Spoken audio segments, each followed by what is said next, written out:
일생 동안 당신이 반드시 읽어야 될 100권의 책 일당 153번째 시간 2부 시작하겠습니다. 자, 저희가 53번째 시간에는요, 송기호 교수의 우리 역사 읽기라는 책 여러분께 소개를 해드리고 있고, 총 7권짜리 굉장히 긴 책입니다. 네, 그 책에 저희가 1부에서는 30페이지 네, 총론 저희가 좀 소개를 해드렸고요. 저희가 이제 지난번에 한번 소개해드렸던 완전히 자동화된 화려한 공산주의라는 아주 독특한 제목의 책이 있지 않았습니까? 이 책의 호응이 꽤 괜찮으셨던 모양입니다. 또 서점에서도 잘 찾아주셔서 잘 되면 저희도 참 기분이 좋은데 또 좋은 책 우리 정박님 책도 잘 되고 있지 않습니까? 네, 뭐 여러분들 덕분에 제세를 찍게 됐는데요. 아, 그래요? 네. 아, 제세라고 하는군요. 네, 두 번째. 아, 2세. 네, 그렇죠. 2세를 하게 됐는데 우리 시대 고전 읽기. 네네. 더 많이 봐주시면 고맙겠습니다. 네, 우리 시대 고전 읽기도 많이들 사랑해 주시기 바라겠습니다. 이제 본격적으로 이 책의 내용을 한번 들어가 보도록 하겠습니다. 어떤 내용부터 좀 들어가면 좋을까요? 사실 우리가 어떤 사회를 알려면 가장 기본이 되는 자료가 결국 인구 자료죠. 인구 자료. 그렇죠. 이 인구의 증감이라든지 인구가 지금 어떤 구성이 되어 있는지, 센서스. 그렇죠. 이게 가장 기본이 되는 거죠. 자, 그러니까 우리 이제 인구가 어떤 식으로 구성되어 왔고, 뭐 우리가 인구가 1000만이 넘어선 시기는 언제인지 이런 것들 한번 알아보죠. 그리고 통계라는 게 뭐 지금이야 당연히 잘 돼 있겠습니다만 예전에는 통계 조사를 그렇게 잘 안 했을 것 같기는 하고요. 네, 맞습니다. 그래서 그걸 알만한 사료 같은 게 충분치는 않을 것 같은데. 그렇죠. 그러니까 사실 우리가 아까 기록의 나라, 기록의 특성이 있습니다만, 그래서 호적 자료가 다 남아 있고 이런 건 아니고요. 어느 지방, 대구, 울산 이런 게 남아 있는데 그 울산 지방 통계는 그래도 그나마 한 나름 어떤 장기간의 시간 변동 동안 남아 있거든요. 그걸 가지고 이제 추론을 해보는데, 뭐 그거 가지면 양반과 노비의 어떤 구성 비율 변동도 알 수가 있고, 또 대충 이제 그러니까 사실 호적 자료가 우리 정밀성, 정확성은 좀 기대하기 힘들다 하고, 그렇겠죠. 한 40% 정도는 가감하고 봐야 된다 이런 말도 합니다만, 그걸 좀 보정해가지고 하는 거죠. 우리는 기본적으로 그 노인을 우대하는 풍습은 예전부터 갖고 있었다는 거죠. 그러니까 아무래도 이거는 농경사의 특징 아닌가. 농경사회는 우리가 여러 가지 데이터가 축적이 돼야 되니까 경험이 중요시하는 게 농경사회고, 어르신들 공경하고. 그렇죠. 근데 유목사회는 아무래도 힘을 중요시한다는 거죠. 그래서 늙은이보다는 젊은이를 우대를 한다는 거죠. 그 재미있는 게 뭐 유목하는 사회의 특징이기도 한데, 서양 같은 경우도 그 동화를 보면요, 대부분의 마녀는 마귀 할멈 이렇잖아요. 늙은 사람들을 가지고 마귀라든지 부정적인 인상을 다 씌우거든요. 우리는 산신령쯤 되잖아요. 우리는 그러니까 오히려 긍정적으로 바라보는데 그 우리 그 헨젤과 그레텔 항상 숲속에서 어떤 마귀 할멈 혼자 살다가 아이들 잡아먹으려 하는데 결국은 우리가 꾀를 발휘해서 골탕을 먹인다. 그런 식으로 그만큼 좀 뭐라고 할까, 좀 노인에 대한 냉대 의식이 있다는 거죠. 결국은 우리 같은 경우는 근데 바로 그 노인에 대한 어떤 그 연장자에 대한 경로라고 해야 될까요? 자, 그러다 보니까 우리가 항상 사람을 만날 때 제일 먼저 따지는 게 나이부터 따지죠. 나이부터 따지죠. 너 몇 살이야? 그렇죠. 내가 결혼만 일찍 했으면 너만한 아들이 있어 임마. 그렇죠. 그러니까 왜냐하면 우리가 나이를 모르면 불편하단 말이에요. 어떻게 이 사람하고 내가 지금 관계 설정을 해야 될지를 되게 어려워지거든요. 언어부터 시작해서 모든 게 다 결정되니까. 그러니까 일단 나이가 가장 중요하다는 거죠. 그래서 우리는 이게 결국은 그 연장자 우대 풍속에서 이렇게 나온 거 아니냐 이거죠. 그러니까 우리 같은 경우는 지금도 나이를 그 어떻게 보면 그래서 나이를 중요시하기 때문에 중국이나 일본, 심지어 북한도 전부 만 나이로 바꿨거든요. 그렇죠. 근데 우리는 아직도 우리 나이, 새는 나이를 쓰지 않습니까? 한 살이라도 더 많은 걸. 참 억울해요. 12월 31일에 태어난 애는 다음 날 되면 2살이야. 그게 무슨 말도 안 되는 얘기입니까? 이건 좀 나는 바꿨으면 좋겠어요, 우리도. 근데 사실 이렇게 뭐 나이 든 것들에 대해서 뭐 요즘이야 뭐 다 젊게 하려고 그러고, 정치인들도 뭐 머리를 심는다든지 주름을 없앤다든지 많이 하시죠. 그러니까 뭐 젊게 보이려고, 어리게 보이려고 노력을 합니다만, 근데 근본적으로 보면 우리 이제 예전에 조선까지만 해도 이 남자들의 로망은 뭐냐 이거죠. 그러니까 지금은 뭐 젊게 보이는 게 남자들의 로망이잖아요. 좀 근육질, 젊게 보이는데 조선에서 남자들의 가장 큰 로망은 뭐겠습니까? 그 남자들이 가장 이상적인 로망, 얼굴형. 이게 늙어 보이는 얼굴이에요? 바로 아름다운 수염. 그 늙어 보이는. 아름다운 수염. 그러니까 이 요즘 이 수염이 좀 제대로 안 나오고 이러잖아요. 네. 그러면 이거를 막 엄청나게 스트레스 받는 거예요. 남자들이 남자들도 아주 고명한 학자들도 나는 수염이 이렇게 적고 볼품이 없어가지고 수염 사람들이 나를 보고 수염 있는 여인네라고 나를 욕을 한다. 그러니까 정말 내가 좀 풍성한 수염이 있으면 좋겠는데. 그러니까 요즘에 사람들이 이 흔히 말하는 그 머리 숱이 없을 때 네네. 스트레스 많이 받지 않습니까? 그래서 뭐 모발 이식 수술도 하고 그러는데 그 일종의 여기서 나오는 뭐 그 컴플렉스가 조선시대 때는 이 수염 컴플렉스였다는 거예요. 아, 실제로 그런 네. 기록들이 좀 있는 네, 모양이죠. 알겠습니다. 어. 그러니까 우리가 관우를 사람들이 좋아했잖아요. 관우, 네. 네네. 관우의 별명이 미염공이거든요. 미염공, 그게 아름다운 수염. 수염인 거거든요. 그게 관우를 더 좋아하는 거 아닌가. 네네네. 그 정도로 이 수염에 대해서 사람들이 아주 남성다운 남성하면 이 수염이 아주 아름답고 풍성하고 네. 멋있어야 된다 이런 게 있어요. 그게 결국 이 나이가 들었다는 것들 네. 좀 연결되는 거 아니냐 이렇게 이제 보는 거죠. 네. 근데 뭐 다 이렇게 보면 또 우리가 노인을 아주 뭐 나이 많은 사람들로 보통 우리 생각하지 않습니까? 네. 지금 우리가 법적으로는 경로 우대 해가지고 65세. 예. 네. 근데 예전에는 어느 정도냐면 뭐 평균 수명이 짧지 않습니까? 네. 어느 정도면 프랑스 같은 경우도 샤를 5세 왕이 42살 나이에 죽었거든요. 네. 근데 그때 죽었을 때 사람들이 현명한 노인이 사망하셨다라고 말을 해요. 42살. 네, 42세 사망에도 현명한 노인이 돌아가셨다 이런 식으로 말을 하고요. 나보다 어린데. 그렇죠. 이게 태종 같은 경우 조선 태종 얼마나 터프가입니까? 네. 이방원. 이방원 같은 경우도 그 기록을 보면 태종실록이 이렇게 나와요. 아 이제 나와 같은 노인들은 나가야겠다. 우리 이제 다 젊은 사람들에게 모든 걸 다 물려주고 다 같이 나가자. 이렇게 말할 때 나이가 52밖에 안 됐어요. 그러니까 50친 되면 나는 이제 완전 할아버지다, 늙었다라고 다들 생각하고 있다는 거죠. 살 만큼 살았지 뭐 이렇게. 그렇죠. 네. 그러니까 본인들도 왕들은 특히 그런 이야기를 많이 했다는 거죠. 뭐 제왕의 40세는 일반인의 80세다. 아 그럼 뭐지? 스트레스 많이 받아. 그만큼 내가 매일매일 일을 많이 하고 이러다 보니까 네. 스트레스 받다 보니까 정말 그러니까 왕들이 그렇게 오래 산 사람이 잘 없거든요. 너무 젊어서 저 전기를 많이 뺏겨서 그런 거 아닙니까? 그러니까 뭐 예를 들어 가지고 네. 그 아무래도 이게 궁궐에 운동량이 부족하지 않습니까? 아 뭐 그런 게겠죠. 네, 예. 그러다 보니까 아무래도 좀 일찍 죽은 왕들이 많고 뭐 예외적으로는 우리 역사에서 가장 그 장수했던 왕이 누굽니까? 영주 아닙니까? 영주? 아 장수왕이죠. 장수왕. 장수왕. 장수왕이 기록으로 보면 98세인가? 제위 총 그 있었던 때가 79년. 그러니까 정말 뭐 네네. 그리고 지금 말씀대로 최근의 기록으로는 영조죠. 영조. 그 영조 임금 같은 경우도 83세 사망했거든요. 네. 근데 제 기간이 무려 52년. 그러니까 참 대단하죠. 아들은 무슨 죄야?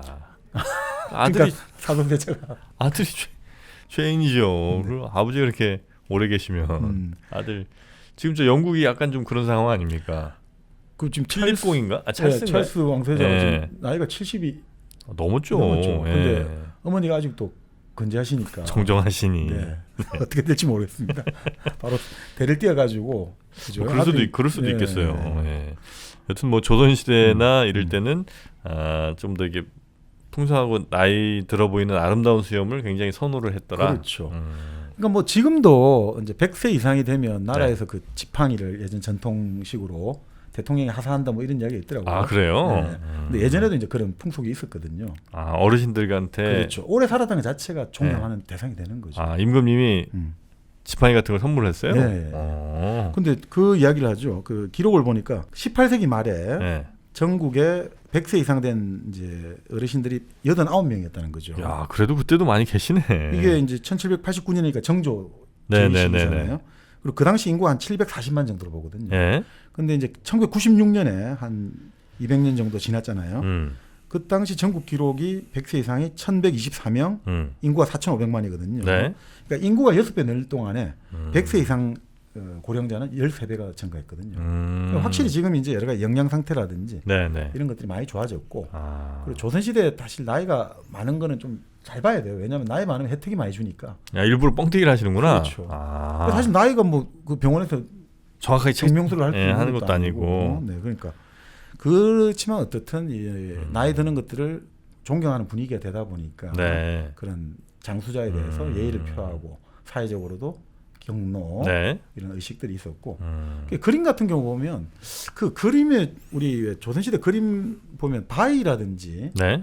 고양이, 나비 그림들이 많이 그림 한 번씩 보고. 네네네. 전혀 뜬금없는 것 같은데 고양이, 나비 그림 많거든요. 네. 노인들에게 어떤 바치는 그림 중에. 그러니까 이게 보니까 뭐 동양은 항상 그 상징적으로 또 읽어야 되는 게 있다고 하셨습니까? 그러니까 나비 같은 경우가 나비 한자어로 호접지몽할 때 좀 접이잖아요. 네. 그게 중국어로 80세를 이르는 말이 질인데 그 발음이 비슷하대요. 아 접자랑 네, 나비 접자하고 접자하고. 나비 접자가 80세. 아. 그 발음이 비슷하고 한자로. 그리고 네. 고양이 묘자잖아요. 네. 70세를 지칭하는 모라는 한자하고 발음이 또 비슷하니까. 아. 그래서 고양이하고 나비가 나오면 아 이건 장수를 기원하는 그림. 아 그래요. 네. 아. 그렇게 보면 될 것 같습니다. 네. 바위야 뭐 어쨌든 우리가 바위가 오래 뭐, 안 변하니까 그렇죠, 당연히 그렇죠. 십장생 생각하시면 될 것 같고요. 오래 사신 분들 참 그때 뭐 많은 사람들의 이렇게 존경도 받고 하셨을 텐데 아마도 그래도 뭔가 건강하게 이렇게 오래 사신 데는 다 이유가 있지 않겠습니까? 네. 아마 소백산의 전기를 받은 소백지향 홍삼을 좀 드셨던 건 아닌가 하는 생각을 또 해보게 됩니다. 우리나라 옛날부터 이 삼이 유명했잖아요. 그렇습니다. 네, 그 고려인삼 같은 경우. 네. 네, 그래서 전 세계 사람들이 찾는 소백지향 홍삼. 이제는 K 홍삼이라고 해야 될 것 같습니다. 네. 한류처럼 홍삼도 지금 전 세계로 뻗어 나가고 있습니다. 예, 그 원산지에서 우리는 더 신선하고 더 맛있고 더 잘 생산된 제품들을 즐기실 수가 있으니까요. 소백지향 홍삼 놓치지 마시고 이번 설 연휴에 우리 주변 어르신분들께 선물 드리면 어떨까 하는 생각이 좀 듭니다.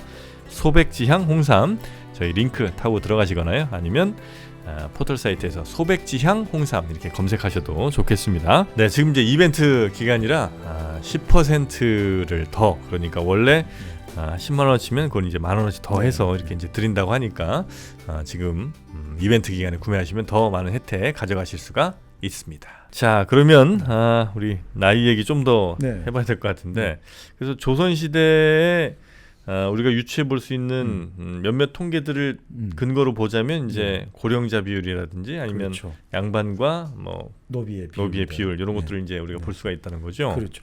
이게 이 호적이 그래도 이 자료가 좀 남아 있었기 때문에 이제 양반이라든지 노비가 과연 비율이 어느 정도였는지. 양반 대 노비의 비율. 그렇죠. 이게 참 재밌는 거잖아요. 우리가 사실 지금은 99.9%가 다 양반이지 않습니까?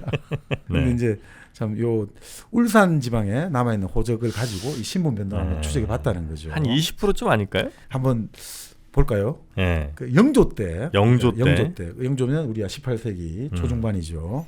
자, 영조 때 어느 정도 구성 비율이냐면 울산 호적을 보면 당시 양반은 26%, 상민이 60%, 노비가 14% 나오거든요.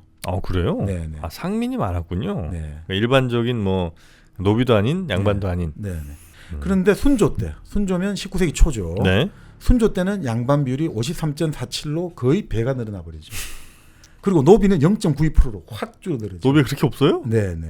야, 근데 고종 때는 어떻게 되냐면 고종 이제 네. 19세기 중반 이후로 보면 양반이 65.48%, 노비는 0.56%.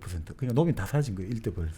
이제 족보를 샀다고 봐야 되는 거죠. 그러니까 결국 경제력이 상승하면서 평민이나 천민층이 이 경제력을 가지고 양반이라든지 상민을 다 신분 상승했다는 거죠. 그러니까 결국 이렇게 보면 사실은 이 양반을 지배층으로 볼 수가 없는 거죠. 이미 너무 많아. 영조 때 26% 되면 어느 사회든지 지배층이 10% 이상 넘으면 지배층이 아니에요. 그렇죠. 그 감당을 그럼 누가 그 뒷바라지를 줄 수 있습니까? 그래서 사실은 우리가 어떤 기록을 보면 지배층이 성립하려면 그건 한 자리 숫자가 돼야 되거든요. 최소한 4~5% 이내가 돼야지 나머지 이제 계층들이 그 지배층의 예를 들어 귀족층이다. 귀족층 한 1~2%거든요. 그 1~2%를 뒷받침해 주는 거죠. 그 사람 먹고 쓸 거를. 자, 그런데 이게 뭐 영조 때 벌써 양반이 울산 호적의 경우입니다만 양반이 26% 돼버리면 이거는 이제 신분제가 다 흔들려 버렸다는 이거 증거가 아니냐. 물론 뭐 저 미국의 한국 학자들을 외국 한국 학자들이 아니다. 조선은 노비가 30% 이상 달하는 정말 노예제 사회였다. 이렇게 많이 이야기를 하고 있거든요. 근데 이제 그때 이런 것도 있는 것 같아요. 노예라고 할 때 우리가 솔거 노예가 있고 외거 노예가 있잖아요. 그 외거 노예는 아예 밖에 살잖아요. 그리고 이제 뭐 주인에게 1년에 뭐 예를 들어 살을 바친다든지 배를 바친다 이러니까 이것들은 이름만 노예지 노비지 사실상 거의 좀 준독립. 그러니까 이거를 엄격한 의미에서 노예를 볼 수 있느냐 그런 여러 가지 말들은 많은데 또 어떤 사람들은 일본 쪽하고 동조하는 사람이겠습니다만 조선 사회는 미국의 남부보다 더 심한 노예 사회였다. 또 이렇게 주장하는 분도 있고. 왜요? 그러니까 이제 당시에 또 여러 가지 기록을 보면 네. 결국 그 자기 자식이 그러니까 종하고 여종하고 사이에 난 자식을 팔아먹는다 이거죠. 이런 것만 봐도 이게 얼마나 그거 사회 아니냐. 네. 뭐 이렇게 주장하는 분도 있죠. 근데 우리 신분제가 사실 예를 들면 뭐 노비의 몸에서 태어난 아이들 무조건 노비가 되는 거였잖아요. 초기에는 조선 초기에는 초기에는 그랬나요? 아니 초기에는 종부법 해가지고 아버지가 양반이면 자식도 양반으로 갔거든요. 껴줬는데 이제 나중에는 근데 조금 지나가지고 종모법이 돼버렸죠. 네. 그러니까 엄마를 따라가라. 엄마가 신분이 천하면 엄마를 따라. 엄마 신분에 따라 따라간다는 거죠. 그 사실 근데 엄마가 신분이 양반인데 네. 뭐 아버지가 종이고 이런 경우는 그건 큰일 나는 일이잖아요. 그러니까 그렇게 되면 사실 0.몇 % 이거는 너무 수치가 적어서 혹시 통계에서 아예 빼버린 건 아닌가 그럴 수 있죠. 하는 생각도 좀 들긴 하네요. 그러니까 호적 자료가 아무래도 이 호적을 만들고 할 때 인구도 늘어나고 이런 것들을 많이 넣고 그래야지 임금이 우리 본래 인구가 늘어나는 것들을 사람들은 좋은 정치의 증거로 보거든요. 인구가 줄어들고 뭐 이번에 여러 가지 정치적으로 그런 말이 많이 나왔습니다만 네. 결혼을 하지 않으려고 그러고 자식을 낳지 않으려는 것은 그 사회가 사실상 그 해체의 과정으로 들어가고 있다고 보거든요. 그런 의미에서 인구가 늘어나는 것들이 가장 기본 지표라는데 네네. 물론 또 아닌 것도 있습니다. 막 쿠데타 일어나고 이런 막 내려지는 나라일수록 또 인구는 더 많이 늘어나기도 하거든요. 그래요? 전쟁 나고 나면 인구도 많이 늘어나잖아요. 폭증하죠. 네. 예. 그것만 가지고 단순하게 볼 수는 없는데 이제 기초적인 자료로 네. 이제 기본 데이터는 될 수가 있는 거죠. 그래서 뭐 우리 같은 경우도 보면 사실 인구가 1,000만 명을 넘어선 시기는 좀 비교적 일찍 넘어서거든요. 언제예요? 1551년 중종 시절에 1500. 51년 16세기 중반에 조선 초기네요, 그러면. 바로 1,000만 정도로 나오거든요. 그런데 이게 결국 잘 가다가 임진왜란을 거치면서 확 줄어들게 되는 거죠. 네네네. 그러다가 다시 이제 영정조 때 좀 늘어나거든요. 그 영조 때는 한 1,827만. 야. 좀 많이 갔지 않습니까? 네. 그런데 이게 또 이제 우리가 세도 정치 19세기 초부터 시작해서 여러 가지 세도 정치로 인해 가지고 가렴주가 되다 보니까 여러 가지 백성들이 유리걸시가게 되면서 1843년에 1663만 거의 뭐 200만 가까이가 줄어들게 되죠. 오히려? 예. 그래요. 그래서 이런 계속해서 좀 줄어들다가 일제가 이제 우리를 강제로 병탄할 때 네.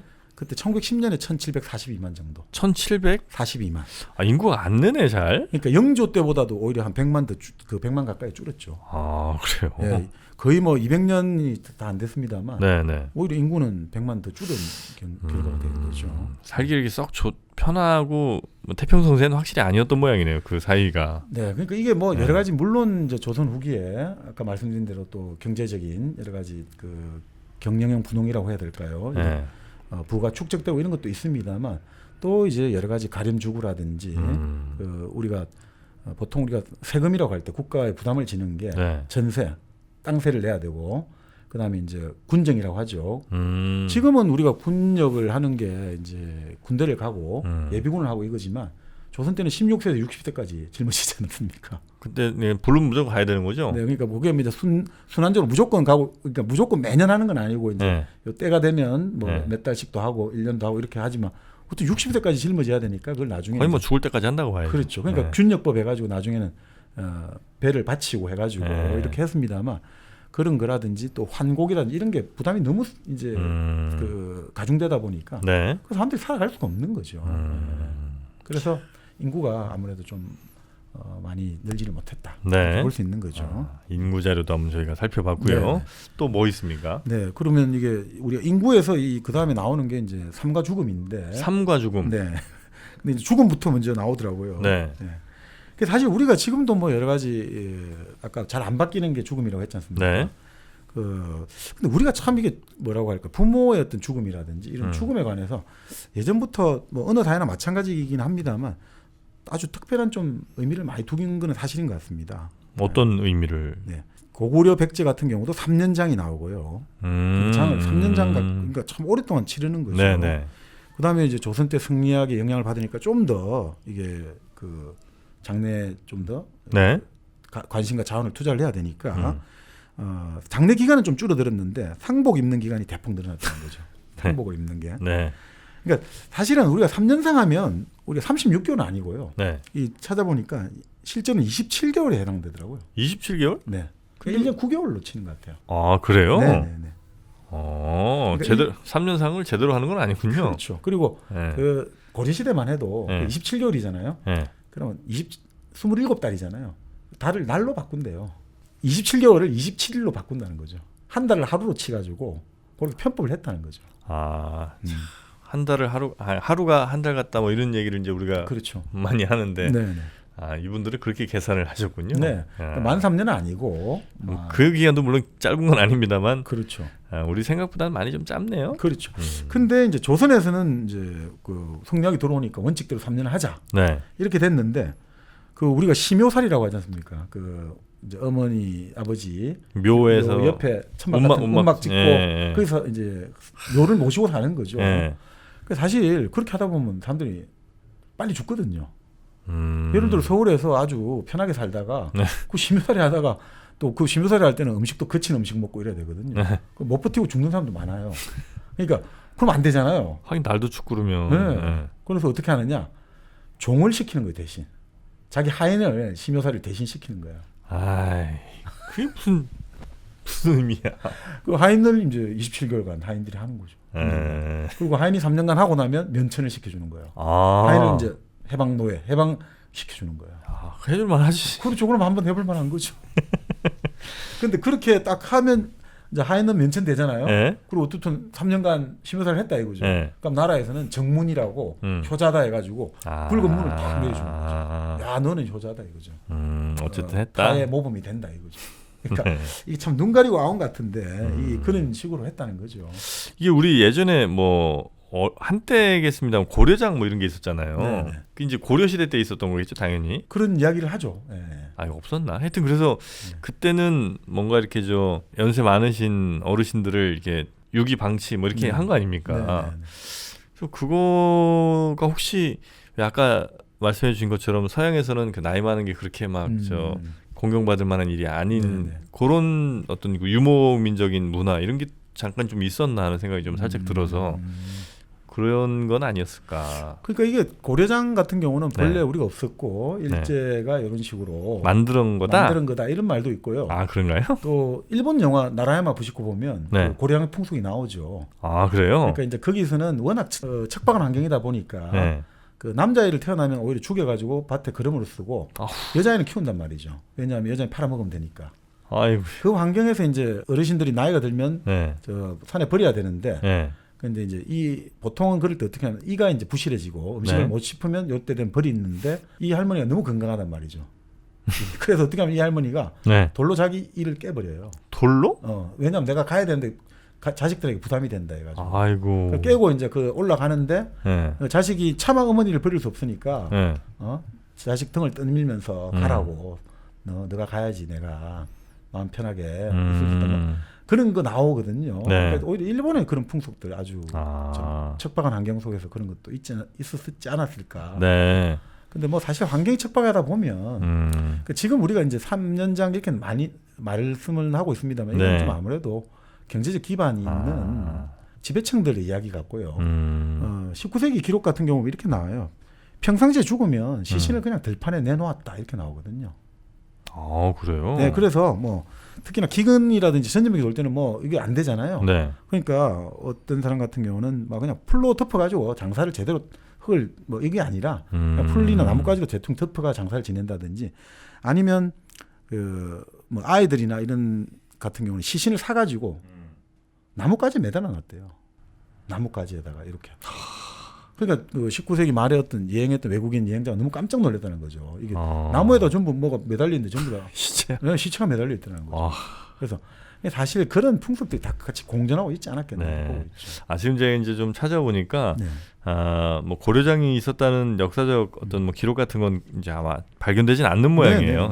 대신 예를 들면 주인을 알 수 없는 고분이라든지 그런 무덤 같은 건 이제 그렇게 불렀다는 기록은 좀 있었나 봐요.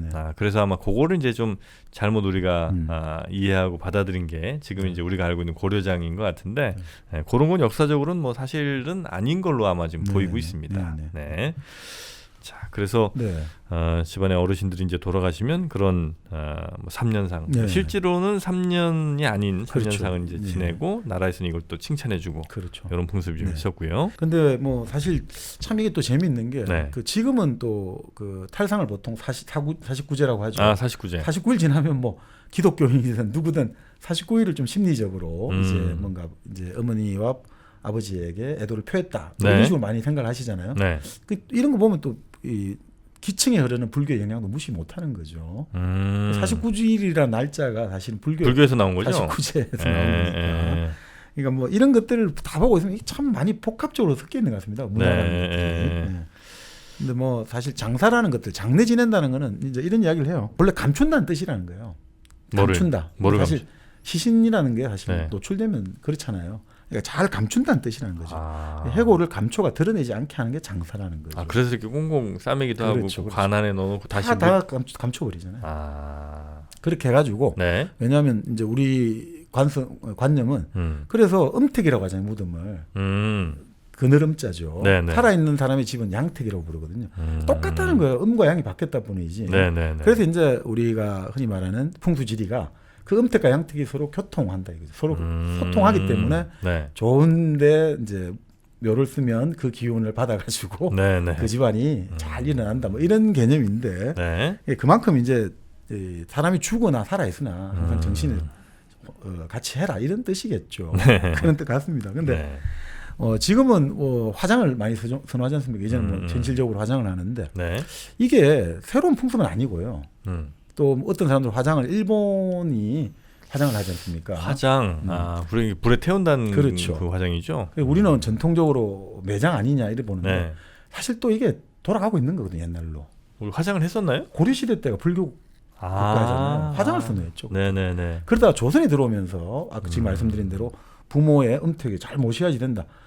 그것도 또 웃기는 건데 사실 어떻게 보면 그죠. 네. 유교에서는 풍수라는 게 사실 성립이 안 되는 건데 유학에서는 어쨌든 자 그렇게 해서 이제 매장을 하다가 지금 다시 화장하지 않습니까? 이것도 어떻게 보면 고려 그 기본값으로 돌아가고 있는 거거든요. 그 화장은 근데 글로벌하게 꽤 많이 있었지 않습니까? 그리스 네. 뭐 이런 데도 보면 예전에 누구 이렇게 전사 누구 죽으면 네. 이렇게 눈에다가 이렇게 동전 2개 딱 붙여놓고 화장 시켰던 뭐 이런 장면을 네. 아마 제가 영화에서 좀 본 것 같은데 네. 저 어디 인도 같은 데서도 이렇게 불에 태우면서 이제 강 위로 이렇게 떠내 보낸다든지 네, 네, 뭐 이런 풍습들은 전 세계적으로 좀 있는 것 같아요. 근데 그게 어쩌면 사실은 시체라는 게 네. 굉장히 많은 병균들을 네. 갖고 있을 수 있으니 네. 그렇게 이제 불로 태우면서 네. 나머지 사람들한테 이렇게 전염되지 않도록 네. 하는 목적이었던 것 같기도 하고. 그리고 이제 그 자연 환경, 지형하고 관계가 깊죠. 지형. 예, 예를 들어 땅 파기 좋은 지형이면. 그렇죠. 예. 하하하. 예를 들어 티베트나 이쪽에서는 조장을 하지 않습니까? 조장은 뭐예요? 독수리나 이렇게 새들이 와서 먹잖아요. 그게 장례 풍습이에요? 예, 왜냐하면 거기는 땅을 팔 수가 없어요. 다 돌이라. 예. 근데 또 그 시체를 태울 만한 나무도 없어요. 시체를 태우려면 나무. 그러니까 어떻게 합니까? 이거는 조장에 맡길 수밖에 없는 거예요. 그 섬 같은 데도 매장을 하기 힘들잖아요. 섬은 좁은 지역인데 네. 다 쓰면 안 되잖아요. 무덤은. 그래서 어떻게 하면 섬은 풍장이라고 하죠. 적당한 풀밭 같은 데다가 이렇게 네. 해놓으면 결국 풍화되는 거죠. 아. 그러니까 이게 사실 좀 지형하고도 관련이 있는 것 같습니다. 네, 그러니까 네, 우리 네. 같은 경우는 명당을 뭘 명당이라고 하냐면 빨리 썩는 시신이 빨리 썩는 걸 명당으로 보거든요. 아. 우리의 지형적 특성이 그런 이제 건조와 습하고 네, 왔다 갔다 네, 하면 네. 빨리 썩잖아요. 그러니까 그게 좋은 거고 안 썩는 게 위험하거든요. 물이 찼다 안 썩으면 큰일 난단 말이죠. 근데 이집트 같은 데는 안 썩는 게 최고 명당이란 말이에요. 안 썩어야 돼요. 그렇잖아요. 그래서 미랍, 미라가 방부 되는 처리도 거고. 하고. 그러니까 이게 뭐 보편적으로 이게 좋다 이런 게 아니라 결국 문화에 따라 달라지는 거 아니냐 이렇게 볼 수 있죠. 그 사람들이 살고 있는 그 환경에 따라서 네. 어떤 모양들이 나오고 이제 그거에 대한 의미를 부여하고 뭐 이렇게 이제 가는 그렇죠. 거군요. 그러니까 사실 뭐 일본 같은 경우는 그 아까 말씀드린 섬나라 같은 네, 제한된 그 지역이잖아요. 네. 여기 매장하면 큰일 나니까 음. 일본에서는 화장을 하지 않으면 사망 신고를 접수를 안 한다고 하거든요. 화장했다는 그 증명을 가져와 줘야지 사망 신고를 받아준다고 하죠. 아, 그래요. 그래서 다 화장할 수밖에 없어요. 아. 근데 일본에서 유일하게 화장을 안 하고 매장할 수 있는 사람 딱 한 명 있거든요. 혹시 그 일본 왕? 그렇죠. 일왕만 유일하게 매장할 수 있는 거예요. 아. 그러니까 일왕은 참 재미있죠. 여기 보고 있으면 뭐 이름도 성이 없잖아요. 여기는 성도 없고 투표권도 없고 선거권도 없고. 성이 없어요? 예, 그러니까 지금 뭐 히로히토 이름밖에 없는 거예요. 히로히토, 아키히토 이렇게 이런 이름밖에 없는 거예요. 아, 그렇습니까? 네. 아, 성이 없어요. 그게. 성이 없어요. 네, 왜냐하면 그러니까 이렇게 보시면 될 것 같아요. 흔히 말하는 왕이 네. 일본의 국채라고 하잖아요. 자기들 말로. 네. 그러니까 나는 일반인들하고 같이 쓸 수가 없는 거죠. 아니, 차원이 다르다 이거죠. 일반인들은 성과 이름이 있는데 네. 나는 거기에 묶이면 안 된다는 거죠. 음. 진짜로 권력자, 진짜로 내가 다 갖고 있는 사람은 소유권보다 더 한 단계 위가 영유권이 될 수 있는데 영토 이렇게 해가지고 네. 예를 들어 일종의 등기부등본에 이름이 올라가면 안 되는 거죠. 등기등본에 예를 들어 뭐 누구하고 같이 올라가면 그건 똑같은 국민이라는 소리고 귀족은 아예 그거 자체가 없는 거죠. 이게 왜냐하면 본래 내 거다 이거죠. 아. 등기에 들어갈 그게 제한될 필요가 없다는 거죠. 그러니까 그런 뜻으로 뭐 이것도 아닌가 싶습니다. 원래 좀 높은 사람들은 저 명함도 보면 뭐 잡다구리하게 뭐 안 쓰고 그냥 이름 한자 딱 쓰더라고요. 그렇죠. 예. 그 예전에 돌아가신 이건희 네. 보면 딱 그냥 있잖아요. 네, 삼성그룹 네. 이건희. 그렇죠. 뭐 직함도 없어. 회장 그냥. 이런 거 쓸 필요가 없는 거예요. 이게 이건인데. 네. 그렇죠. 그런 게 있었던 것 같습니다. 자, 이 커피 업계에도 그런 이름이 필요 없는 커피가 있죠. 바로 1kg 커피. 다른 거 필요 없습니다. 뭐 어디 산이다 뭐 이런 거 다 필요 없고요. 여기 1kg 커피에 들어가 보시면 정말 이제는 온라인 커피 이쪽에서는 이제 절대자가 됐습니다. 예, 그래서 혹시 커피숍 하시는 분들, 카페 하시는 분들도 요즘은 굳이 직접 무슨 저 원두 이렇게 알아보지 마시고 1kg 커피 한번 물어보십시오. 거기에서 도매로도 홀세일로도 그 가게에 맞는 그 가게의 사장님이 원하는 커피도 이렇게 만들어 드릴 수가 있거든요. 그러니까 굳이 힘들게 직접 원두 찾아다니시고 뭐 직접 로스팅 하시고 이러지 마시고 그냥 1kg 커피 한번 물어보시면 좋겠다는 생각이 들고요. 그리고 일반 커피 또 사랑하시는 분들도 역시 1kg 커피에서 커피 선물 세트 같은 것도 해보셔도 좋을 것 같습니다. 자, 일당백과 함께하는 1kg 커피였습니다. 장례 문화가 아주 흥미로운 게 이 책에 많이 좀 등장을 하는 것 같은데 이 책은 꼭 우리 역사만 얘기하는 건 아니고 다른 나라 얘기도 또 많이 하는 모양이군요. 뭐 아무래도 이제 일본, 중국 이야기들이 좀 많이 있는 또 것 비교를 같습니다. 또 좀 해야 되니까. 근데 이 재밌는 이야기를 하시더라고요. 네. 나중에 다른 책을 보니까 이분이 여러 가지 안식년을 맞아가지고 네. 미국, 캐나다, 영국 이렇게 많은 나라에 이제 방문 교수로 갔는데 그 자기가 이 책을 보면 주로 또 거론된 나라 영국을 많이 거론하고 있거든요. 영국. 네. 근데 왜 그럴까 자기가 생각해 보니까 네. 결국 미국이나 캐나다만 해도 역사가 일천하다는 거죠. 그러니까 그러니까 결국은 어느 나라든지 결국은 히스토리가 네. 사실은 가장 관광지의 핵심 요소도 히스토리고 맞아요. 결국은 우리가 어떤 이야기를 할 때는 결국은 히스토리구나. 네. 사실 뭐 유명한 관광 기획자가 있는데 네. 그런 이야기를 하죠. 뭐 여러 가지가 필요하다. 경관도 좋아야 되고 네. 음식도 좋아야 되고 뭐 다 좋아야 되지만 관광지의 첫 번째는 스토리가 있어야 된다. 그건 맞아요. 그게 없으면 안 간다는 거예요, 사람들이. 같은 뭐 초가집 하나가 있어도 이게 뭐 어떤 뭐 권력자가 어렸을 때 살던 집이다 이런 히스토리가 있어야 그 초가집을 보는 거지 그냥 초가집만 떨렁 있으면 그건 누가 보러 가겠습니까? 그렇죠. 그러니까 결국 사람들은 의미를 부여하니까 그래서 이제 역사를 좋아하는 것도 대부분 또 그런 이유 아닐까 이런 생각이 듭니다. 저희가 뭐 시간이 많이 남지는 않는데 이 중에 또 뭘 또 소개를 해드려야 될지 고민이 많습니다. 근데 뭐 여기 무덤 이야기는 하나만 더 말씀드리면요. 그러니까 이 명당에 대한 참 그 승리학 사회에서 명당이라는 건 성립이 안 되는데 명당을 얻겠다. 뭐 흥선대원군도 결국 그 아버지 그 묘소를 그 충청도 어디입니까? 그쪽에 모시면서 왕 2명을 얻었지 않습니까? 정순종 뭐 우스갯소리 나옵니다만. 근데 이제 여기서는 재미있는 게 이게 있더라고요. 윤관 장군 그 고려 때 윤관 장군 유명한 장군님 아닙니까? 윤관. 묘소가 산소가 있었는데 이걸 둘러싸고 파평윤씨 가문 윤관 장군 가문이죠. 거기하고 청송 심씨 가문이 1765년 영조실록에 소송이 붙은 거예요. 임금한테까지 보고되는. 같은 그 무덤 자리를 두고 무덤 자리 놓고 어떻게 됐냐면 이런 거죠. 그 윤관 장군이 뭐냐면 이제 묘소가 있지 않습니까? 근데 윤관 장군이 윤씨 집안이잖아요. 근데 그 심씨가 흔히 말하는 그 청송 심씨 집안이 그 당시 윤관 장군 쪽에 외손이었대요. 그러니까 외갓집에서 이제 심씨가 외갓집인 윤씨 집에 와가지고 자라고 이러다 보니까 예전에는 사위라든지 출가한 딸도 자기 친정에 와서 묻히기도 했거든요. 처가에서. 그래요? 왜냐면 아까 말씀드린 장가를 들었습니다. 자, 그랬는데 어떻게 됐냐?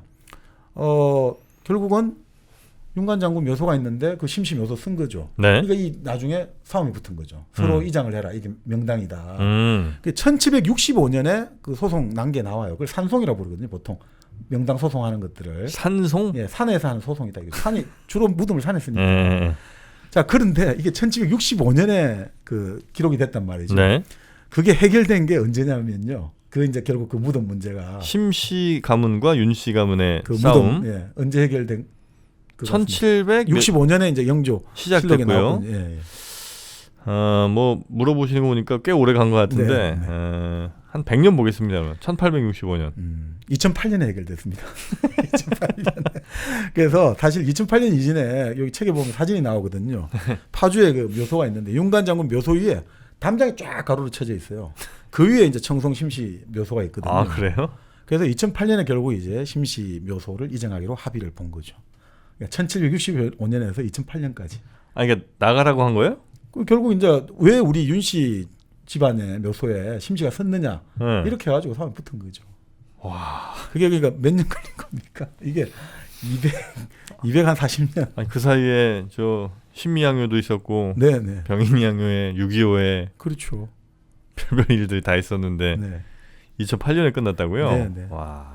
그러니까 그만큼 우리가 그러니까 아까 말씀드린 대로 무덤이라든지 산소, 네. 장례 이게 대한 관념이 어마어마하다는 거죠. 아, 진짜 그러니 무덤에 대해서 너무 저는 이제 뭐 지금 아직 네, 그게 뭐 닥치지 않아서 그런지 몰라도 이거 뭐 이렇게 중요한가 싶은데 예전 분들은 굉장히 중요하게 생각하신 모양이에요. 그러니까 결국 우리는 이런 것 같습니다. 그 이제 그런 내세를 믿는 종교가 발달 안 했기 때문에 네. 그러니까 결국 우리는 현세 지향적이잖아요. 그럼 현세를 지향할 때 우리의 영속성을 담보하는 건 누구냐 이거죠. 결국 아들 자식이거든요.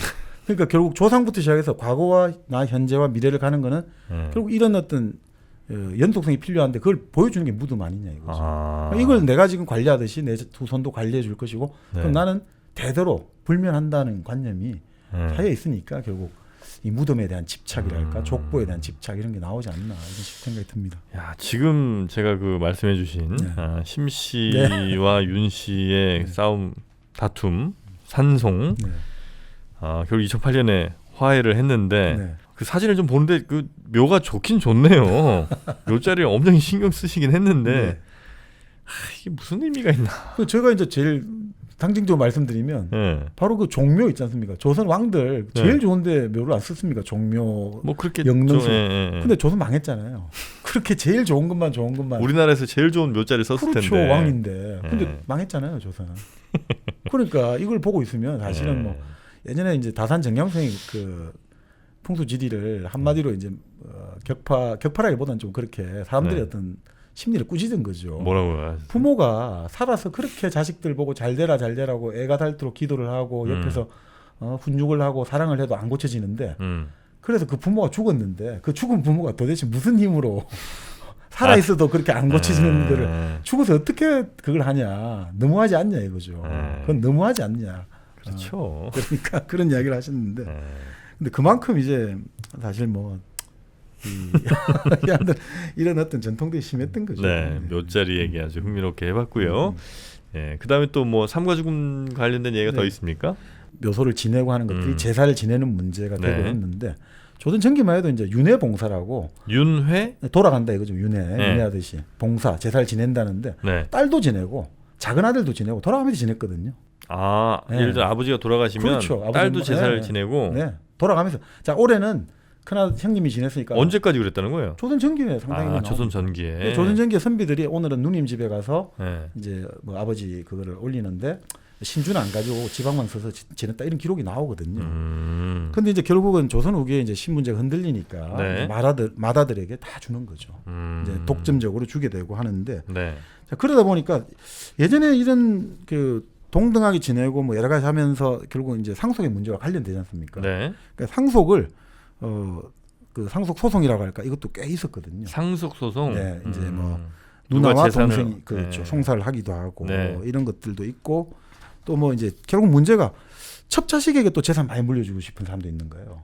첩에게 예, 낳은 자식을 예, 예. 첩의 자식이 귀여워가지고 예. 그러니까 우리 현대도 그런 경우가 많은데 기업주 중에 그러니까 네. 재밌는 뭐 최근에 아주 큰 기업인데 네, 네. 이게 본처와 이제 예를 들어 그래가지고 했는데 오히려 그 두 번째 이제 이쪽에서 해가지고 막 난리가 나기도 하고 했는데 참 조선도 마찬가지였다는 거죠. 사람 살아가는 데는 또 비슷했는데 결국은 재밌는 게 그럼 딸도 재산을 가지잖아요. 네. 그러면 이 딸이 만약 죽게 되잖아요. 그럼 그 재산을 사회가 가져가느냐 다 차지하느냐 그렇지 않다는 거예요. 지금 우리는 법적으로 뭐 어떻든 그 배우자가 다 가져가고 네, 그래서 네, 네, 네. 이의를 제기 못하는데 조선이 좀 더 어떻게 보면 합리적이에요. 부인 재산이 받았잖아요. 근데 부인이 뭐 재산을 갔어요. 그러면 이 사이가 재혼을 하게 되면 그 재산은 다시 친정으로 처갓집으로 다시 환원이 되는 거예요. 아. 그런 식으로 딱 하는 거예요. 아내가 가져갔던 재산은 다시 백으로. 백으로 아니면 자식한테 가는 거. 아. 그러니까 배우자가 못 가져가는 네. 거죠. 아, 합리적이네. 그렇죠. 나름 합리적이죠. 네. 네. 그러니까 자식이 있으면 자식한테 가면 되지만 자식이 네. 없을 때는 그 뭡니까 자기 친정으로 다시 환원되는 거죠. 네. 근데 이제 결국은 승략 질서가 자꾸 자리 잡히니까 그게 이제 계속 도전을 받게 되는 거죠. 그래서 이제 장남으로 몰빵. 그렇죠. 네. 그리고 아니면 사실 이게 지금도 문제가 되는 입양이라든지 우리가 끓이는 풍조가 네. 결국 어떻게 되냐면 자꾸 아들을 중시한단 말이죠. 이 승략 질서에서는 이 딸을 금지하게 됐단 말이죠. 네. 조선 전기처럼 딸에게도 제사권을 주고 외손 봉사도 허용해주고 이렇게 줬다면 오히려 여러 가지 더 좋게 갈 수 있을 텐데 오로지 아들밖에 없다 생각하니까 예를 들어 좀 권세가가 네. 아들이 없이 딸에게 입양을 안 하면 양자를 안 드리면 안 되는 거예요. 그러니까 딸한테 주고 싶잖아요. 자기 핏줄한테. 아무래도 그렇죠. 안 된다는 거예요. 양자를 드려야 되는데 그 양자를 들 때 어떻게 되느냐? 결국 그러면 내 집안, 그렇죠? 내 형님이나 사촌이라든지 어떻든 내 핏줄로 가야 된다. 그러니까 이게 다른 어떤 뭔가 타승바지라고 하죠. 이걸 엄청 그때부터도 거부했다는 거죠. 이런 전통이 계속 오다 보니까 우리는 이 양자 입양을 끓이게 되고 그게 결국 또 외국으로 이게 참 우리가 지금까지 예, 이어진 예. 역사라는 게 그렇네요. 진짜 이게 지금 우리의 잘못된 모습이라고 생각하는 게 그 네. 뿌리는 꽤나 오래 전부터 네. 심어졌을 가능성이 네, 네. 있다는 거네요. 네, 그러니까 사실 우리가 좀 더 이 조선 이제 그 양대 전란을 거치고 나서 네, 네. 신분제 질서 흔들림 같으니까 자꾸 그런 식의 뭔가 그 우리 핏줄, 네, 네. 우리 어떤 집안 이런 것들이 되다 보니까 네. 자꾸 입양에 있어 갖고도 타승바지를 배척하게 되고 이런 것들이 결국 계속해서 지금 나타나는 거 아니냐. 이런 지금 뭐 생각이 최근에 네. 온 국민을 분노하게 만든 그런 그렇습니다. 사건도 좀 있었고 네. 또 이 말씀 나누다 보니까 또 이 광고를 한번 꼭 저희가 들었으면 네. 좋겠네요. 네, 네. 예, 잠시 광고 듣고 오겠습니다. 회수하던 날은 정말 기뻤어요. 제가 고대하던 날이었기 때문이었는데 기차가 출발을 하는데 그때 눈물이 나더라고요. 마음 둘 곳이 없다라는 생각. 여러분의 독립은 몇 살이었나요? 보육원의 아이들은 만 18세가 되면 시설을 나와 홀로 살아가야 합니다. 어른이 되기는 아직 이른 나이. 곁에 아무도 없다면 그것은 자립이 아니라 고립입니다. 18. 홀로 어른이 되어야 하는 아이들을 위해 함께 해주세요. 아름다운 재단은 18 어른의 건강한 자립을 응원합니다. 아름다운 재단 18 어른 캠페인. 네, 아름다운 재단 18 캠페인 이 보육원을 나온 우리 친구들이 잘 또 우리 사회의 건강한 구성원으로 자리 잡을 수 있도록 여러분들을 많이 좀 도움을 주셨으면 좋겠습니다. 네. 아름다운 재단 18 캠페인이었습니다. 자 이제 네. 삶과 죽음 네. 이야기 좀 많이 한 것 같아요. 다른 네. 얘기를 많이 못했어요 그래요. 우리가. 네. 좀 네. 재밌는 이야기를 보죠. 재밌는 얘기 한번 가보겠습니다. 그러니까 폐륜과 불륜에 관해서 한번 이야기를 나눠보죠. 폐륜과 불륜. 네, 네. 네. 그리고 뭐 장가와 시집 뭐 어떻든 같은 네. 주제로 연결되겠습니다만 그러니까 사실은 이게 지금 불륜이란 말을 쓰잖아요. 불륜. 지금의 불륜의 뜻은 뭐 외도죠 뭐. 그러니까 지금 부적절한 남녀 관계를 그렇죠. 혼외 관계 이런 게 불륜이잖아요. 그렇죠. 근데 예전에는 네. 불륜의 뜻이 그런 거 아니거든요. 폐륜, 파륜, 불륜이 다 같은 뜻이에요. 그냥 윤리를 거스른다, 어긋난다 하면 같이 썼거든요. 불륜도. 네네네. 근데 지금은 어느 순간부터 불륜하면 부적절한 남녀 관계다. 그렇죠, 그렇죠. 이렇게 바뀌었다는 거죠. 그러니까 지금은 파경 이러면 이제 혼인 관계가 깨지고 네네네. 남녀 관계가 깨지는 게 파경이잖아요. 네. 그 옛날에는 어쩔 수 없이 헤어질 때 이제 거울을 쪼개가지고 옛날 유리왕 그 고구려 네네. 유리가 거울 그러니까 칼이가 쪼개가지고 아버지 그 주몽을 찾아가서 네네네네. 쳐보잖아요. 그렇듯이 나중에 우리 만날 때 이 맞춰보자 이런 뜻으로 파경은 나중에 만나자는 뜻으로 줬는데 애틋한 이별이네 오히려. 그렇죠. 근데 지금은 에이 끝 이런 거잖아요. 이혼하는 걸 파경이라고 그래. 하는데. 이게 달라진 거죠. 그냥 불륜도 마찬가지 이제 그랬다는 거죠. 그러면 예전에는 뭐 예를 들어 뭐 그럴 일도 별로 없었겠습니다만 아들이 뭐 아버지를 때린다든지 이런 그 폐륜적인 일을 할 때 이것도 이제 불륜이라고 얘기를 했다는 거죠. 아 그렇죠. 예. 그러니까 예를 들어 그런 폐륜, 네. 불륜이 일어나면 예를 들어 밀양에서 그 하여튼 그 자식이 아버지를 죽였나 이런 일이 일어날 때 네. 본래 이제 그 조선시대 때 지방행정 단위가 부목군현 이렇게 되거든요. 네. 부가 아주 높은 그건 거죠. 음. 그러니까 뭐 예를 들어 동네 부 하듯이 네. 부가 아주 높은 건데 도지사쯤 되나요? 부. 도지사는 까진 안 이제 돼. 조금 아니지만 어쨌든 그 부고 그다음에 목사 진주 목사 하듯이 그다음에 군수 네. 그리고 현감 현감. 예. 근데 이게 밀양부에서 그 사건이 일어나가지고 2단계나 강등해갖고 현으로 떨어지는 거예요. 밀양 자체가 예. 아 그 도시에서. 그 불륜 폐륜이 일어났다는 거죠. 그만큼 그거는 강상을 완전히 임금에게 쿠데타한 거와 똑같은 정도. 그 집안만 문제가 아니고. 그 지역을 다 통째로 없애려고까지 했어요. 그 아예 밀양이라는 지명을 없애려고. 아 그래요? 그러니까 그런 식으로 그런 식으로 한 다른 지역도 그런 지역이 있죠. 어마어마했네요. 예. 그러니까 왜냐하면 삼강오륜의 사회에서는 가장- 군사불일치니까요. 네네네. 자 그랬는데 뭐 결국 그 이런 어떤 기준을 보면 그 변하지 않는 게 네. 결국 이런 거죠. 존속 살해하고 근친상간. 아 그건 뭐 안 변한다. 어디에서도 용서할 수 없는. 예. 음. 그러니까 뭐 고려 때도 마찬가지로 자식이 아비를 죽이지 않습니까? 네. 그러면 파가저택이라고 해가지고 파가저택 집을 다 부숴버리고 그 집 자체를. 그렇죠. 그리고 그 집을 웅덩이 연못을 만들어 버리는 거죠. 그러니까 그 애 뭐 죽는 건 당연한 거고. 예. 예. 그러니까 이게 결국 뭐냐면 정말 어마어마하고 만약 아버지를 죽인 범인이 받는 형벌도 네. 쉽게 안 죽이거든요. 뭐 포 떤다든지 뭐 이렇게 하는구나. 그러니까 만약 이제 흔히 말하는 능지처사를 하는 거죠. 다 잘라내는. 뭐 그러니까 참 재밌는 게 능지처사가 뜻이 뭐라고 저번에 한번 알려주셨는데 까먹었네. 그러니까 능지라는 것은 우리 네. 구릉 어디 천천히 올라가잖아요. 구릉이 언덕 같이. 그러니까 능지는 사실은 포를 뜨는 거예요, 사실. 그러니까 천천히 죽이는 거죠. 네네네. 근데 이제 우리나라에서는 능지는 그런 뜻은 아니고 우리나라에 실제로 뭐냐면 이제 영화 그 나온 거 있잖아요. 옛날에 혈의 누에서 나오듯이 소나 말 매가지고 사람 목하고 팔다리 매가지고 그 거열형 아닙니까 그거? 그거를 이제 우리 능지. 그걸 우리 이제 능지라고 네. 하고. 그리고 처사는 이제 목을 베는 건데 처사는 능지 처참하듯이. 네네. 그렇게 해가지고 그 벤 몸통을 6개로 조선 팔도에 보내는 거예요. 그래서 계속 돌려가지고 이 효수라기보다 이제 계시를 하는 거죠. 그래서 이 나쁜 짓 하면 이래 된다 이런 식으로 하는 거죠. 네. 근데 뭐 이런 조선시대 때 여러 가지 이제 살인 사건 조사 보고서를 보니까 네. 이런 것도 이 책에 좀 있어요. 네, 있습니다. 특징 시기가 있는데 그때 보니까 금안이라는 살인 사건 조고서를 보니까 572건의 살인 중에 이게 제일 많은 게요. 남편 사례가 26.9%예요. 남편 사례. 남편이 많이 남편주의가 쉽지 않았을 텐데 어떻게 죽이셨나? 독살하죠. 주로. 독살. 네, 독살하고 분석을 해보니까 일제강 독살이 제일 많고 그다음에 목을 자르는 참살이 그다음이고요. 그다음에 목을 매는 교살도 있고요. 남편? 그다음 남편의 뭐 둔기로 박살도 있고 아예 집을 태워 죽이는 소살도 있고요. 박살. 물론 뭐 부인들이 더 많이 죽었겠죠. 그런데 그건 시시했을 거고 남편이 죽이는 건 큰일이다 이래가 됐는데 근데 이 재밌는 게 어떻든 이게 살인 사건 원인 중에 남편 살해가 유형이 제일 많고 술 마시고 나서 이제 폭행치사가 많고 그다음 빚이나 가난 때문에 이제 11.3%. 의외로 남편 살해가 제일 많은 거죠. 그 살해 동기 같은 건 많이 안 나오나요? 정약용 선생이 이제 그 여러 가지 또 명탐정 정약용 뭐 이런 것도 나오는데요. 이 살인 사건의 유형을 분석하면서 살인 사건 원인을 4가지로 딱 설명하죠. 살인 사건의 4대 원인. 돈. 그렇습니다. 재. 두 번째. 치정. 그렇죠. 색. 세 번째. 그냥 원한? 술. 주. 술로 인해서. 네 번째. 자존심 상하게? 그렇죠. 욱해서. 욱한다는 기.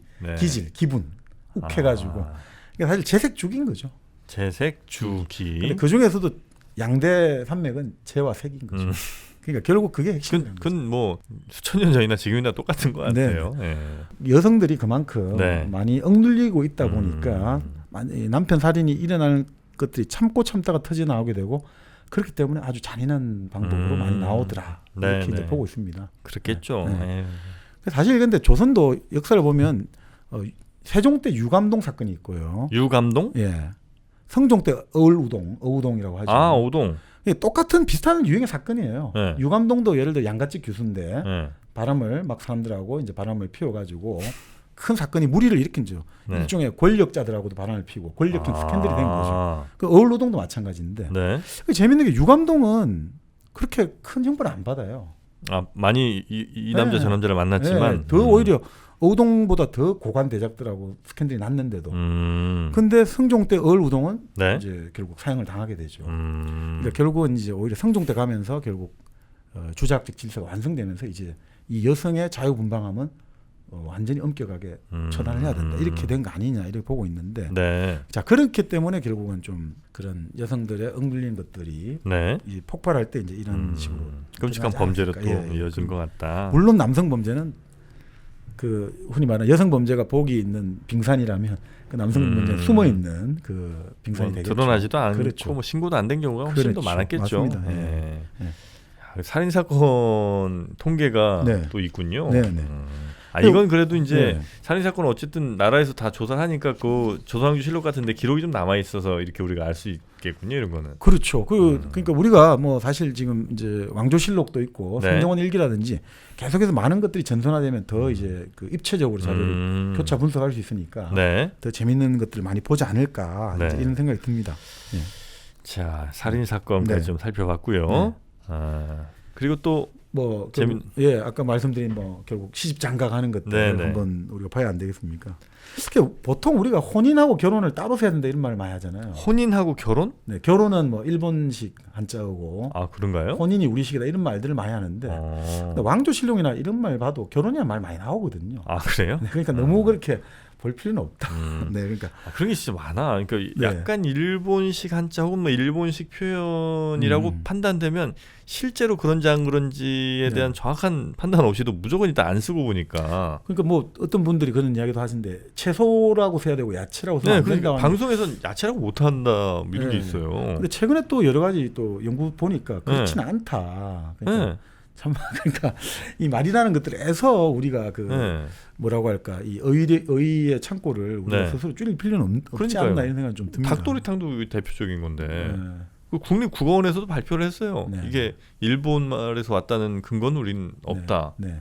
그러니까 이제 사실은 도리가 이제 새라는 뜻 아니겠습니까? 네, 네, 네. 그래서 닭새탕 이것도 좀 이상한 거죠.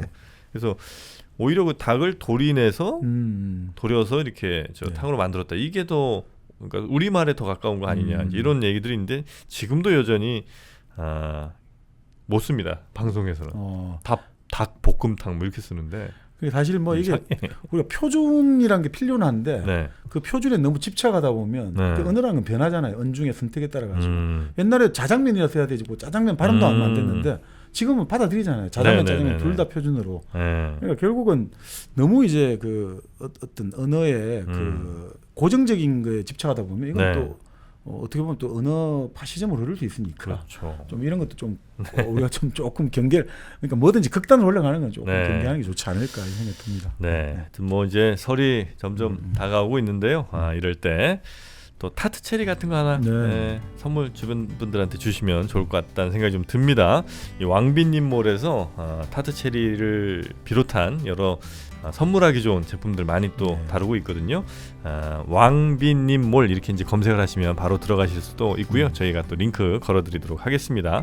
이 타트 체리는 특히나 우리가 그냥 먹는 그 달콤한 스윗 체리와 달리 아주 몸에 좋은 항산화 작용을 많이 하는 좋은 성분들이 많이 들어있다고 하니까 상콤하게 하루 시작하시면 좋을 것 같아요. 타트 체리와 함께 혹은 뭐 집에서 혼자 술 하시는 분들 소주에 타서 드시면 체리 소주 아주 맛있게 드실 수 있습니다.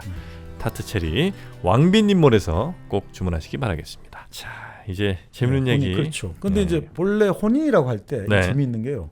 본래 혼인의 말이 이제 원래 사돈을 의미하는 것이었다는 거예요. 사돈? 네. 그리고 결혼은 혼인이 맺어지는 것을 결혼이라고 불렀고 혼인은 사돈을 본래 의미했다는 거죠. 아, 그래서 결혼을 통해 맺어진 인연 뭐 이렇게 해서 이제 사돈이 이렇게 그렇죠, 되는 거고 그렇죠. 예. 아마 결혼은 그 결혼 그러니까 둘이 맺는 사돈을 그 이룬다는 게 과정. 혼인이라는 거예요. 결혼. 아, 그러니까 이게 더 재미있는 거죠. 그러니까 남녀 개인이 아니라 네. 결국 사돈이 집안 혼인이고 음. 그 결혼이란 거는 그 혼인을 사돈을 맺는다는 거잖아요. 그 말은 집안과 집안의 결합이라는 거죠. 네. 그러니까 사돈이란 말이 우리 고유어거든요. 사돈. 예, 결혼한 상대방 집안이죠. 아, 사돈이 한자가 아니군요. 아닙니다. 그러니까 이 사돈 그러니까 결혼한 상대방을 지칭하는 단어가 나온 거는 네. 우리하고 만주족들이나 있고 다른 데는 그런 말이 없다는 거예요, 단어가. 아, 사돈어른 뭐 이런 말이 없어요? 네, 다른 영어권이나 없다는 아, 거예요. 그래요? 그거는 그만큼 우리는 혼인을 집안 대 집안의 결합을 한다. 그러니까 그런 단어가 나왔다는 거죠. 네. 아, 그럴 수 있겠네요. 네, 그러니까 사돈이라는 말이 나온 것 자체가 우리는 결혼을 기본적으로 집안과 집안의 결합으로 본다는 거죠. 자, 그러니까 이 집안이 맺어진 것에 중점을 두니까 바로 사돈이라는 말이 나왔다는 거죠. 아. 네. 아, 이 사돈이란 네네. 말이 우리는 집안을 워낙 이제 중시하다 보니까 그렇죠. 이렇게 네. 나왔다. 네. 네. 그리고 이거는 뭐 예전 고구려 때부터 쭉 이렇게 나오고 네. 아까 말씀드린 대로 처가살이를 전통적으로 선호했다 이거죠. 음. 근데 바로 이제 조선 승리학에 따르면 네. 여자가 남자 집 씹을 와야지 이제 아이들이 자라고 해도 본가 소정을 알고 또 남자 집에 와야지 남자 집이 귀한 걸 알게 된다 이거죠. 자, 근데 문제가 그걸 그래서 이제 남자 집 시집을 와야 되고 그걸 네. 친령이라고 해요. 친령 맞아 드린다는 뜻이거든요. 네네네. 근데 문제가 왜 이게 친령을 받아들이기 어려웠냐면 그러니까 결국 이렇게 보세요. 시집살이가 돼버리잖아요. 네. 그러니까 장가를 들 때 자기 집에서 이제 남편을 맞아들여가 생활하니까 편하잖아요. 근데 시집이라는 것은 완전히 풍습이 다르고 여러 가지가 집안이 다르잖아요. 네. 그럼 이 처녀가 너무나 스트레스를 받을 거 아니에요. 그래서 태종 때도 바꾸려 했는데 나이 어린 처녀가 시집에 가면 너무 어려우니까 이게 풍습 바꾸기가 쉽지가 않았거든요. 자, 그런데 결국 이거를 하려고 하는데 그러면 이 초기에 혼인생활 스트레스를 어떻게 해소해 줄 거냐.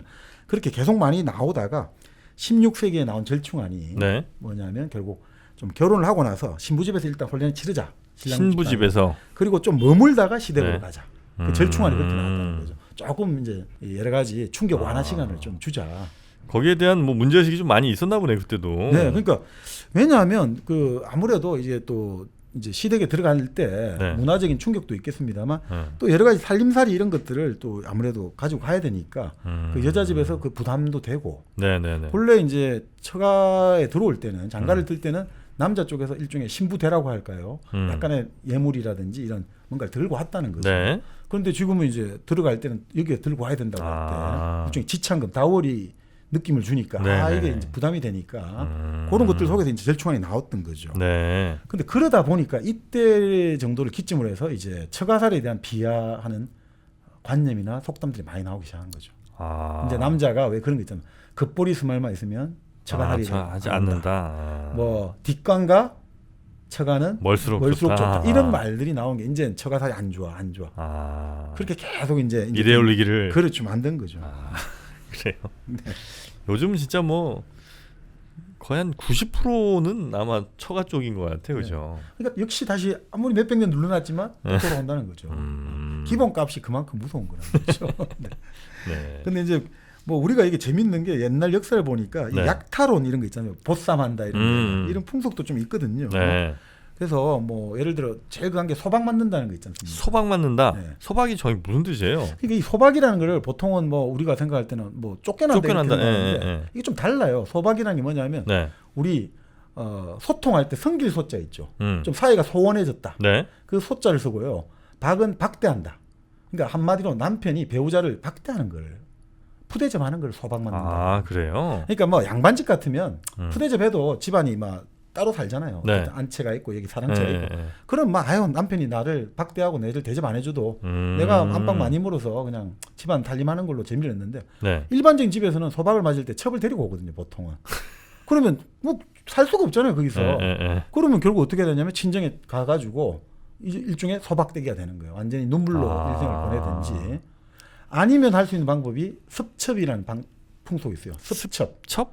습득한다 할 때 습자하고 네. 첩첩인데 뭐냐면 새벽에 네. 성황당 고갯길에 딱 가서 보따리 들고 서 있는 거예요, 여자가. 아. 그래서 처음 만난 남자한테 무조건 운명적으로 따라가야 되는 거예요. 아. 거지든 그 사람이 거지든 뭐 스님이든. 뭐든 스님이든 다 따라간다는 거예요. 그리고 그 사람은 책임져야 되는 의무가 생긴다는 거죠. 아. 그게 습첩. 철을 여자를 줍는다는 거예요. 습득한다는 거죠. 거기 새벽에 엄청 붐빈 거 아닙니까 혹시? 아니 그러니까 이제 흔히 말하는 이 남자 저 남자. 그 노총각이라든지 아. 그러니까 이런 사람들 호래비들은 이제 네. 그 열심히 다녀야죠. 아침 새벽마다. 아. 그래갖고 일단 여자가 딱 있으면 데려갈 수 있으니까. 아. 근데 간혹 가다가 네. 그 암행의사라든지 뭐 그런 사람들 있잖아요. 귀인들이 어느 새벽에 이제 갈 수가 있잖아요. 네. 그럴 때 하면 팔자 고치는 거죠. 간혹 가다가 팔자를 고치는. 왜냐하면 어떻든 촉으로 맞아드려야 된다. 아. 그러니까 간혹 가다가 그렇게 팔자를 고치는 사람도 있었다더라. 네, 네. 그러니까 그런 풍습이 결국 뭐 어떻게 할 수가 없는 거니까 소박을 맞으면 그런 식으로 하는 거죠. 네. 사실 참 물론 여자가 남자를 소박하는 경우도 이론적으로 존재하는데 네. 현실적으로 거의 없었다고 보면 되고요. 이제 결국 남자한테 소박을 맞는 거죠. 네. 이게 한자더라고요, 찾아보니까. 아, 습첩? 네, 아, 소박. 소박이고 아. 소박을 맞은 여자가 선택할 수 있는 방법은 친정에 가서 소박대기로 구박을 받든지 네. 아니면 습첩 풍속에 따라가지고 새벽에 딱 보따리 들고 나가는 거죠. 여러분은 저희 소박 마치시지 말기를 간절히 원하겠습니다. 네. 근데 이 결혼 풍습이 좀 재밌는 게 있는데요. 네. 그 이제 나중에 이제 우리 민족에 같이 네. 합쳐졌다고 보는 숙신족, 물길족, 만주족 여러 가지 같이 나중에 뭐 부여 다 합쳐졌다고 보는데 네. 재밌는 풍습이 있어요.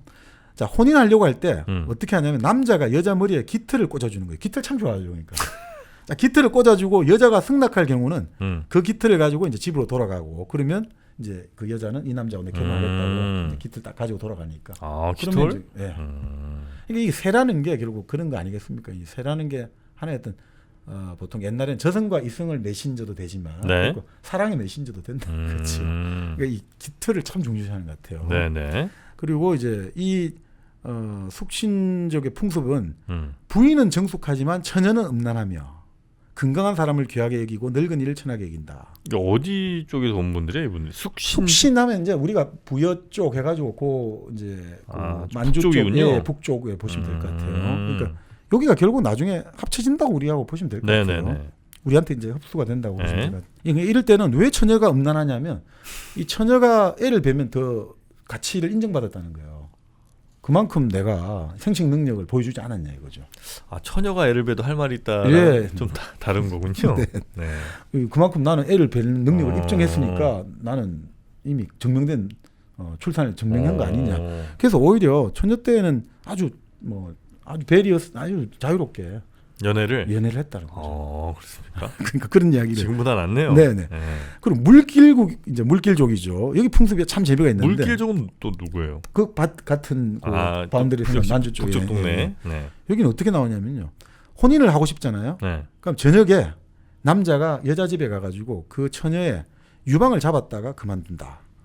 유방을 딱 잡아보는 거예요. 그런 다음에 그만두고 나서 그러면 정혼이 돼서 결혼을 하는 거예요. 아, 유방은 잡게는 해준다는 거예요, 그러면? 네. 그러니까 이건 또 웬 풍습이냐 하니까 네. 이 가슴을 만져보고 이 나름 또 수유 능력이나 생식력을 한번 판단해 본다는 거예요. 네. 그러니까 이런 식으로 참 우리가 지금 생각하기에는 아주 좀 뭐 옛날이니까. 네. 지금 무슨 성형외과 의사도 아니고 가슴을 확인을 한다 이거죠? 네네. 그러니까 이런 어떤 풍습들이 좀 있었고요. 네. 그러니까 이제 우리가 사실 좀 좋은 풍습도 좀 있었죠. 조혼 일찍 일찍 결혼하는 결혼하는 거. 그러니까 보통은 우리 성리학의 주례에 보면 남자는 30세, 여자는 20세에 혼인하게 돼 있거든요. 그러니까 그 원칙이 그랬다는 거예요. 아, 그래요? 네. 남자는 30이 돼야지 이제 뼈가 야물어지고 오. 집안을 책임질 수가 있고 여자는 20세가 되면 피부가 윤기가 나서 네네네. 애를 낳을 수 있다 이런 식으로 봤는데 결혼 연령이 갈수록 낮아져요. 우리 역사를 보면 고려 때, 조선 때부터 시작해서 갈수록 낮아져요. 그래서 12세기만 해도 남자는 25.5세. 그런데 한 200년 지나니까 남자는 18세.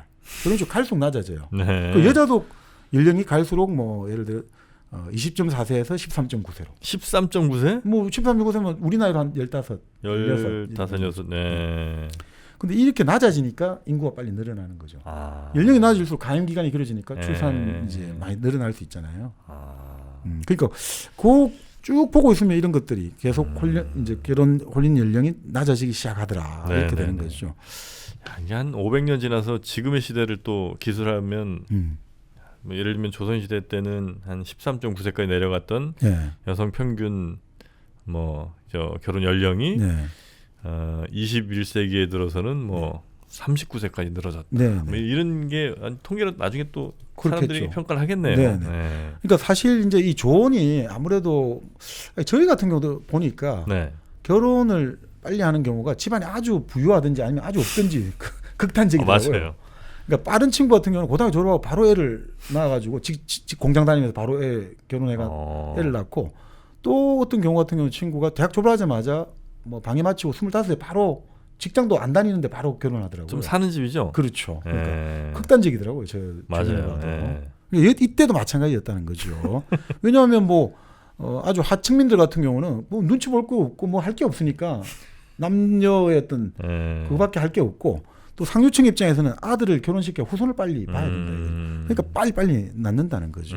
그러니까 결국 갈수록 이제 혼인 연령이 떨어지니까 조선에서는 아니 주자의 가르침에 맞춰 갖고 안 돼 이래가지고 남자는 16세, 여자는 14세 이상만 혼인을 허가하겠다 이런 식으로 규정도 만들었어요. 근데 이게 잘 안 지켜지는 거죠. 뭐 동네에서 뭐 14살 됐어요 뭐 이렇게 했겠죠. 뭐. 그렇죠. 예. 그리고 이때도 재밌는 게 이 조언을 또 하는 이유가 네. 똑똑한 신랑감을 사이를 빨리 선점하려는 게 있어요. 고려 말에 그 유명한 목은 이색 있지 않습니까? 네. 그 목은 이색 같은 경우는 결혼 날짜를 받아놨는데 네. 결혼 날짜를 받아놓고 잔치날 저녁까지 배우자감을 결정을 못했다는 거예요. 며느리감을. 결혼은 이제 날짜는 잡아놨는데 하는데 저녁까지. 야, 그래서 결국 하긴 했네 그래도. 예, 안동건 씨 집안에 장가를 들었다 나오죠. 왜 그러냐니까 이 사람이 너무 똑똑하다 이거죠. 이색이 똑똑하니까 어릴 때부터 입도 선매를 해야 된다. 그렇게 했다는 거죠. 이색이 아주 똑똑합니다. 네. 그러니까 현대 중국의 그 대만의 그 초대 자유중국의 네. 초대 주미대사를 했던 후스라는 사람이 있거든요. 네. 호적이라고 이제 한자로 부르는데 그 호적 같은 경우가 아주 천재였단 말이죠. 어릴 때부터 인물도 잘생겼어요. 네. 그러니까 이제 그 자기 살던 고향의 아주 부잣집에서 이 혼인을 딱 뭐 7살 어릴 때부터 딱 정원을 시켜놓은 거예요. 그래가지고 결국 뭐 정말 뭐 이 사람은 나중에 유학도 다 보내주고 했지만 돌아오니까 부인하고 너무 안 맞는 거죠. 부인은 부잣집에서 교육을 안 시켜갖고 일자 무식 전혀 글을 모르고 그래도 나중에 뭐 끝까지 여러 가지 이제 결국 혼인 생활 100년 해를 했습니다만 참 그런 경우가 있긴 있는 것 같아요. 네, 혼인과 관련된 재미있는 얘기가 좀 들어봤는데 네. 시간은 좀 많이 지났고요. 아직 책은 많이 또 남았습니다. 그래서 역사 얘기다 보니까 이제 끝이 나지 않는 아주 흥미로운 네버엔딩 스토리라 요 얘기를 그러면 만약에 우리 시청자분들 그리고 우리 또 이땅백 팟빵 청취자분들이 이 얘기를 재밌어 하시면 요거 남은 이야기를 좀 더 가고요. 에이, 됐다 뭐 역사 이제 그만하자 이러면 이제 다른 책으로 저희가 선정해서 다음 시간에 또 여러분께 소개해 드리도록 하겠습니다. 뭐 저는 재밌습니다만 또 여러분은 어떻게 들으셨는지 모르겠습니다. 한국인의 역사들 뭐 한국의 오늘은 이제 삶과 죽음 주로 얘기를 좀 해드렸고요. 뭐 시집장과 관련된 여러 풍습들 좀 소개를 해드렸고 뒤에 이야기들이 예를 들면 뭐 국가와 제도라든지 사회 신분 이야기 뭐 이런 것들이 이제 남은 이야기가 되겠습니다. 자, 여러분의 선택을 기다리도록 하겠습니다. 저희는 다음 주 같은 시간에 여러분 다시 재밌는 책으로 찾아뵙도록 하겠습니다. 오늘도 함께해 주신 여러분 대단히 고맙습니다. 고맙습니다.